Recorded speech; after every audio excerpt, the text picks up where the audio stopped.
خب امروز شنبه ساعت 1:30 بعد از ظهر مذاکرات بین ایران و آمریکا در روم شروع میشه و احتمال داره که یه سری نوسانات رو در بازار کریپتو داشته باشیم. احتمال داره و الان ما میخوایم بررسی بکنیم چارت بیت کوین و مارکت کریپتو رو، ببینیم این نوسانات احتمالاً به کدوم سمت هست. یه نکته رو در تایم فریم ماهیانه الان بررسی کردم و بهش رسیدم.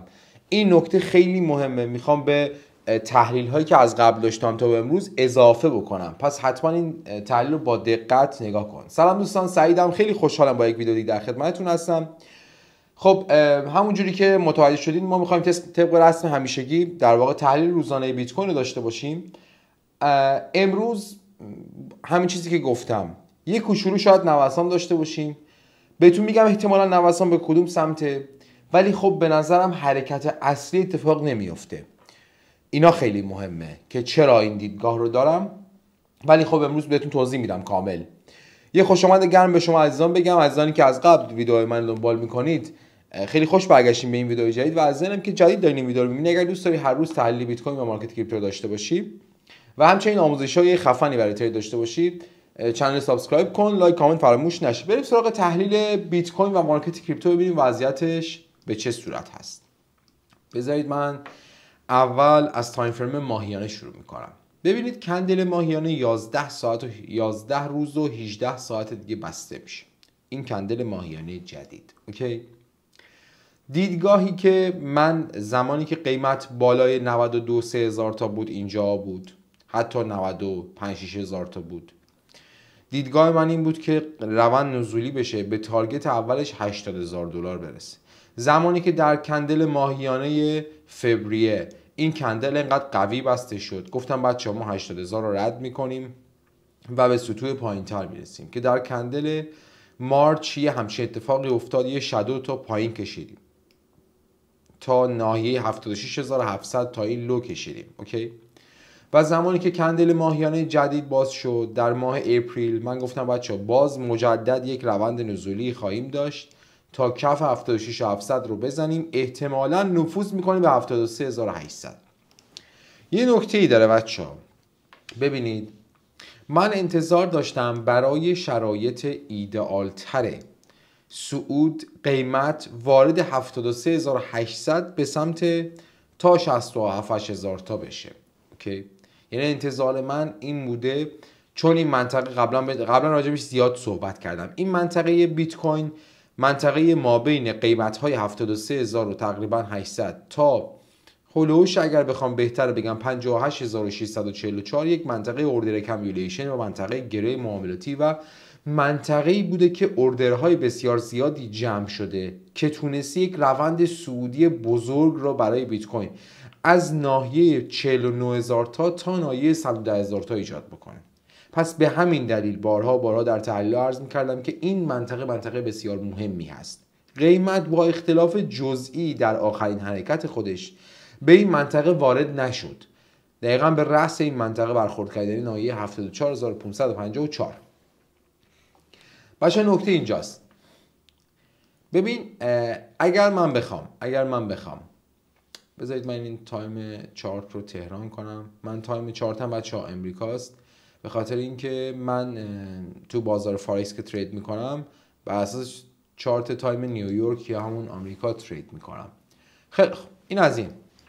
من توی این هفته ها نظرم برای این بود که یک سر قیمت به پایین بزنه، اما الان میگم که در این 11 روز و 18 ساعت دیگه از کندل ماهیانه که مونده، در این زمان اگر بخوایم فرضیه صعودی بیت کوین را در نظر بگیریم، این قیمت نمیتواند به سمت پایین حرکت کند. میدونید چرا نمیتونه؟ مگه اینکه مثلا توی 2 روز این حرکت اتفاق بیفته، یعنی تو 2 روز این نزول کنه تا این پایین برسه، فقط 2 روز 3 روز مثلا متوجه شدی؟ یعنی 2-3 روزه بیت کوین به این سطح برسه، 7-8 روز دیگه برگرده.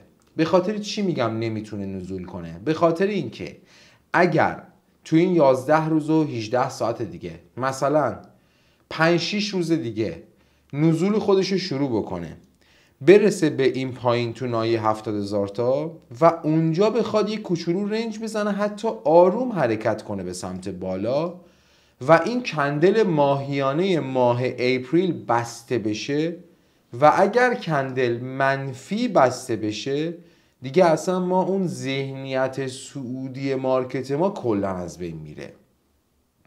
متوجه شد چی شد؟ پس من با توجه به سناریوی ماهیانه‌ای که دارم در تایم فریم ماهیانه روند صعودی هست، این کاملا مشهوده که در تایم فریم ماهیانه روند صعودی هست. اوکی؟ من اینجا بچه دارم از علم تجربی کمک میگیرم. این اصلا نه علم نمیدونم تکنیکاله، نه علم چیزه، اصلا علم تجربیه، علم زمانیه. متوجه شد چی شد؟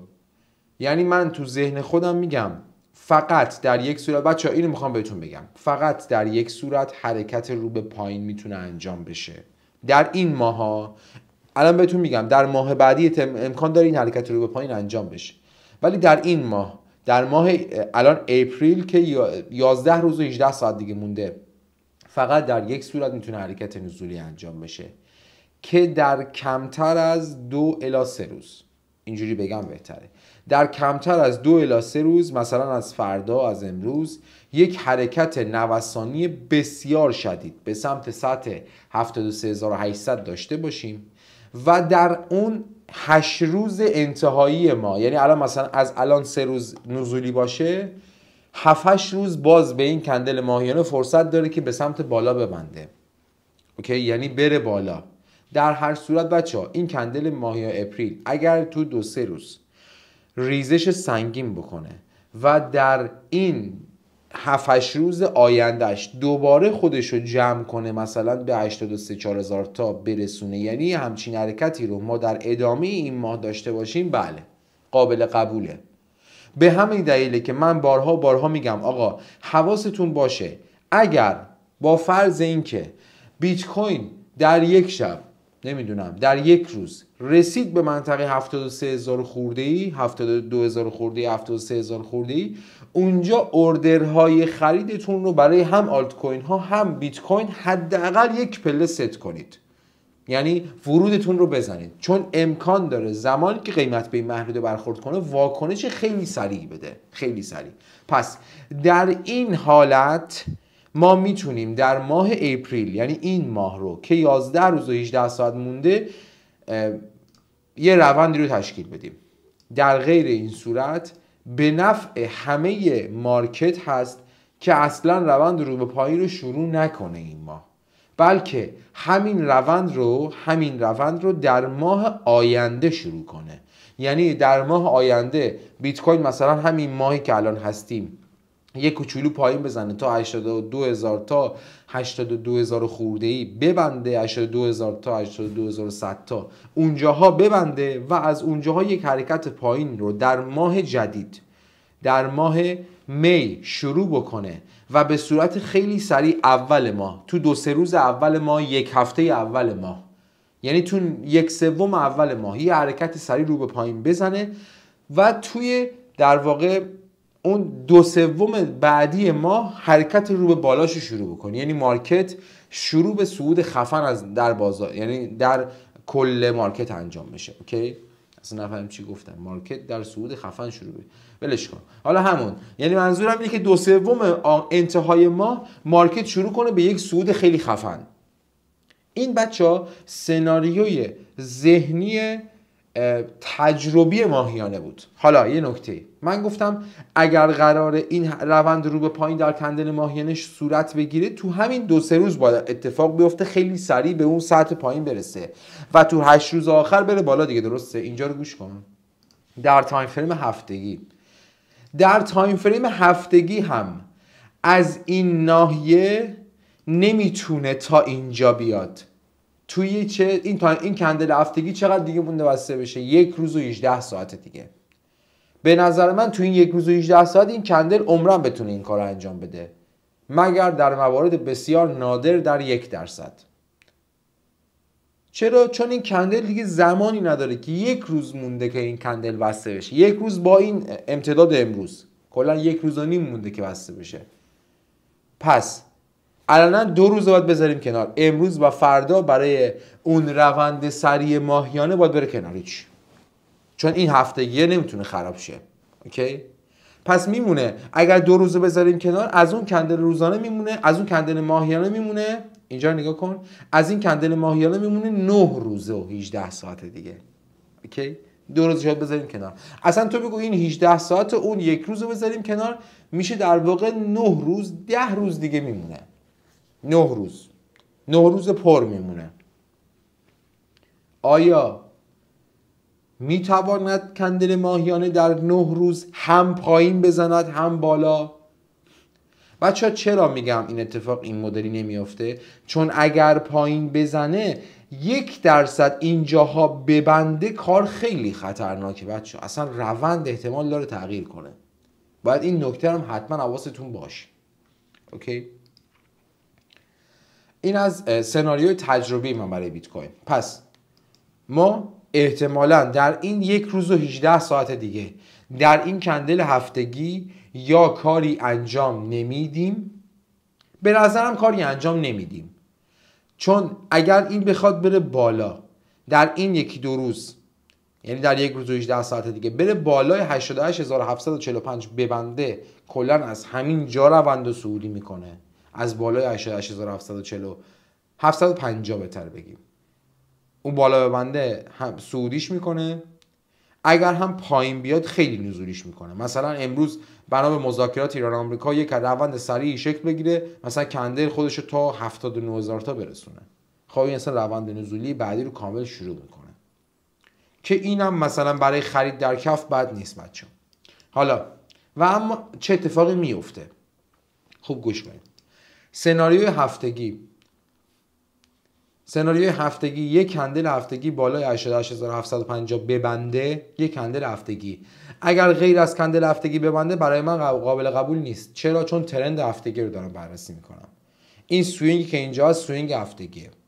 اگر یه دونه کندل هفتگی بالای این سطح ببنده، یعنی بره مثلا 90000 تا 91000 تا اونجا ببنده، در هفته های بعدش یک اسلاید رو به پایین میده، موقعیت خرید به همه در سبد اسپات میده و یک حرکت شارپ به سمت بالا رو ایجاد میکنه. این رو داشته باش. ولی به نظرم قرار نیست این هفته این اتفاق بیفته. فارکس فکتوری رو نگاه کنیم. من یه سری چیزا میگم کنار هم میچینم. نگاه کن، ما این هفته الان امروز شنبه است، شنبه، یک شنبه، دوشنبه، حتی امروز استثناً، یعنی این هفته دوشنبه هم تعطیله، بانک هالیدی داریم، یعنی تعطیلات بانک ها رو در اتحادیه اروپا داریم. اوکی؟ امروز که خود به خود مارکت ها تعطیلن، یک شنبه هم که تعطیله، دوشنبه هم به تعطیلی ها اضافه شد. اونا هم مثل ما، مثل ایران، مثل وضعیت ما که بعضی موقع میشه یه هفته 4 روزشو تعطیلی، اینا هم برای وضعیتشون تو این هفته اینجوری شد. اوکی؟ خب پس احتمال اینکه نوسانات بنا به این تعطیلی ها کم باشه هست، ولی یه سری نقدینگی ها بالا پایین قیمت هست که امکان داره به خاطر مذاکرات و نقدینگی ها جمع بشه. الان به رو چارت میگم. خیلی خوب.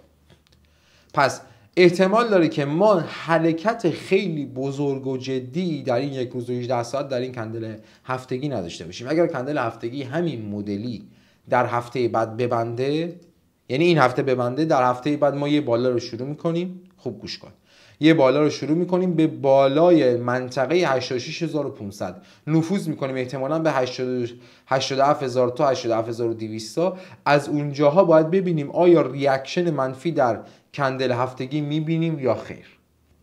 اینو پس در ذهنتون داشته باشین. اما کندل هفتگی هنوز بسته نشد که من بخوام نظرمو قطعی بگم. این از این. بریم چارت روزانه بیت کوین که توی روزانه که اصلا کاملا میبینید که اصلا دیگه از این بدتر نمیشه.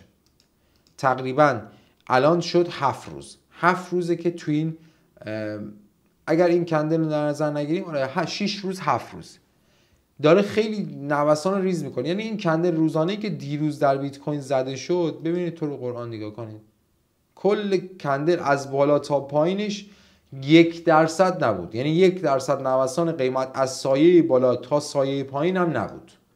خیلی جزئی و کوچیک. بچه‌ها زمانی که روند میخواد حرکت سریع انجام بده، نه اینجوری بگم بهتره، زمانی که روند خیلی رنج میزنه، یهو بعدش یه حرکت سریع انجام میده. اوکی؟ یعنی ما باید منتظر یک حرکت سریع باشیم. حتی این حرکت سریع امکان داره سریع به بالا، سریع برگشتی باشه، یعنی صرفا نه یک جهت ها. متوجه شدی؟ یعنی ممکنه تو حرکت سریع یه جهت حرکت میکنه ولی امکان داره اون جهتی که رفت رو برگرده یا بر نگرده. خوب گوش کن. ما در یک ناحیه در واقع ریورسال زون هستیم، یک ناحیه برگشتی، و این ناحیه، من این بارها راجبش گفتم، این ناحیه میتواند قیمت رو به سمت پایین هل داد. منتها شکل و شمایل کندل ها یه جوری شده که میبینید ما سایه از بالا داریم. خب سایه از بالا زیاد داریم، سایه از پایین یه دونه داریم اینجا. با این بخواید در نظر بگیری دوتا. این انگار یه شبیه یک ترازو، یه وزنه شده اینجا این چرخش. میخوام یه چیزی رو بهتون بگم. اینجا که الان داریم ریاکشن منفی میدیم، این قالب 4 ساعته، قالب 4 ساعته. بچه خوب گوش کنید. بذارید من اصلا اینو بکشم این ور دیگه، اینجا شروع شد. اینا هم که منطقه های نقدینگی هست در تحلیل قبلی گفتم و ولش کن. همین دوتا رو میذارم بسته.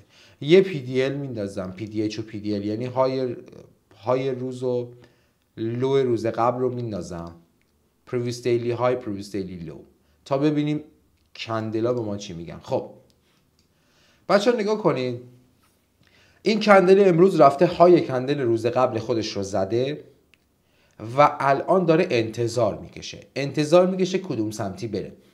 منطقاً زمانی که نقدینگی پشت های و زیر لو مصرف میشه، قیمت خلاف حرکت روند یه مقداری حرکت میکنه که الان هم همین اتفاق افتاده. قیمت اومده بالای های روز رو زده و یه مقدار خلاف روند حرکت کرده، به سمت پایین برگشته، یه همچین سایه رو در کندل روزانه ایجاد کرده. حالا این کندل روز قبل به ما چی میگفت؟ این کندل روز قبل میگفت که من باید لوی این کندل رو بزنم. اوکی؟ البته نه 100%، چون کندل قبلیش خیلی سبز بود. اوکی؟ این کندل قبلی بچه خودش یه نقدینگی ساخته. اینجا نگاه کن، این کندل قبلی خودش یه سطح نقدینگی داره که هنوز زده نشده. این محدوده 85480. اوکی؟ اینو من بذارم نقدینگی. یه نقدینگی هم چفت قیمت بالاشه، دقیقاً 85500. قیمت اون نقدینگی بالا رو در کندل روزانه دیروز ساخت که نتونست در روز قبل بزنه، یه منفی زد. اوکی؟ من نظرم بر اینه که با توجه به این واکنشی که در کندل ساعتی 4 ساعته داریم میبینیم، اگر کندل 4 ساعته همین مدلی ببنده، 5 دقیقه رو بذار ببینم، 1 ساعت کندل 4 ساعته 1 ساعت خورده دیگه مونده بسته بشه. خب اگر کندل 4 ساعته همون مدلی ببنده، مثلا تو این 1 ساعت آینده اینجوری حتی اینجوری بکنه، یه بالا در کندل 4 ساعته بعدی میزنه. خوب گوش کن، یه بالا میزنه در نواحی 85000 تا 85100 تا، میتونه یه ریاکشن منفی بده. این در طول 5 دقیقه برای بچهای اسکالپ کاره. منفیشو تا کجا میتونه بره؟ منفیشو میتواند تا لو روز بره 84314. 84314 میتونه بچه ها، میتونه، نه بذار اینجوری بگم بهتره، تا این ناحیه میتونه بره. اینجا همینجا 84600 اینجاها. آره اینجا نقطه اصلی اولیه که میتونه واردش بشه. ولی یه چیزی رو من بگم بچه ها، بیشتر شکل و شمایل این چیزی که داره به من نشون میده اینه که حتی اگر این مدلی پایین هم بزنه تا محدوده های خودش رو برسونه، که من این تحلیلم احتمالاً اتفاق میفته در تایم اسکالپ حداقل، بعدش یه بالا میزنیم برای شکار نقدینگی سطح 85450 تا 85500. این برای اسکالپر کار هاست بچه ها، خوب گوش کنید. اوکی؟ ما 2 تا نقدینگی قوی داریم، اینجا رو باید بزنه. پس این برای روند در واقع ادامه امروز هست. این از این. آره برای روند ادامه امروز یه همچین چیزی رو من مد نظر دارم. قیمت در از نواحی اینجوری بگم بهتر 84800 تا 84000 تقریبا 600 یک حرکت رو به بالا رو شروع کنه به تارگت 85500 یعنی 85600 تا به اونجا برسه. این از این. حالا اگر بچه ها این اتفاق افتاد، یعنی من ذهنیتم بسیار زیادی که در امروز این اتفاق میفته و اگر این اتفاق افتاد کندل روزانه ساعت 3:30 بامداد در واقع امشب یا همون بامداد فردا میشه بالای 85600 بست، در جریان معاملات فردا احتمالا یک سر به 86000 تا میخوام بگم، بذارید بگم به 86800 87000 تا بزنه و احتمال این که از اونجا یه ریاکشن منفی نشون بده هست. همه اینا رو در نظر بگیرید. بچه‌ها یه لحظه گوش کنید. اگر الان کندل روزانه امروز این مدلی که گفتم احتمال داره زده بشه. اگر این مدلی زده بشه باید خوب دقت کنید که آیا از بالای این سطح قیمت جمع میکنه خودش پایین یا نه، که این فرضیه هم حتی وجود داره. ولی اگر هم جمع نکرد کندل روزانه این بالا بست، خوب گوش کنید، در جریان معاملات فردا در حرکت رو به پایین میتونه یه بالای قوی بزنه. اما اون بالای قوی که زد ما وارد یک منطقه دوباره میشیم، منطقه ریورسال قوی، یعنی منطقه بازگشتی دوباره قوی. ما تا زمانی که زیر 88800 هستیم روند روزانه ما نزولی هست و ما نقدینگی های در انتظار این منطقه ها رو داریم. پس هر کدوم از نواحی این سطوح، یعنی الان مثلا امروز یه پایین زد یه بالا زد، از اون بالا یه ریاکشن نشون داد، یک سطحی رو شکون، تغییر ساختار داد، به شدت روند نزولیه. اوکی؟ این چیزی که من گفتم پایین بالا در واقع در تایم اسکلپ بود. اینو حتما حواستون باشه. پس در نهایت تک سناریوی خودم امروز در روند روزانه امروز رو گفتم. احتمالاً در روند فردا چه اتفاقی میفته رو با کندل روزانه امروز بسته بشه بهتون میگم. بچه‌ها اگر مذاکرات احتمالاً یک کوچولو مثبت باشه، اگر یک کوچولو مثبت باشه یک کوچولو هم بازار مثبت میشه مثل این، ولی تاثیر آنچنانی روی بازار نمیذاره، آنچنان که بخوای بگی تاثیر نمیذاره. میدونید چرا؟ چون تاثیر اصلی رو دقیقاً این دعوای سیاسی ایران و آمریکا میذاره، آمریکا و چین میذاره. حالا این نکته دیگه جالبی هست. من گفتم این ماه احتمالاً حرکت قوی نخواهیم داشت در این 11 روز و 18 ساعت دیگه. یه دلیل دیگه هم داره. بچه‌ها نگاه کنید. تاریخ 7 می، یعنی 7 ماه بعد میلادی، یه چیزی از الان بگم 11 روز 18 روز و 18 ساعت دیگه تقریبا، فدرال رزرو فاند یعنی فدرال فاندز ریت، یعنی نرخ بهره آمریکا اعلام میشه. اون نرخ بهره به شدت رو بازار تاثیر میذاره. یعنی به نظر من شاید تو این 18 روز حتی مارکت رنج بزنه، یک کوچولو نوسان بالا پایین خشدار بکنه تا منتظر اون خبر بمونه. این بود از تحلیل بیت کوین و مارکت کریپتو. امیدوارم که از این تحلیل لذت برده باشی. خدا یار نگهدارت.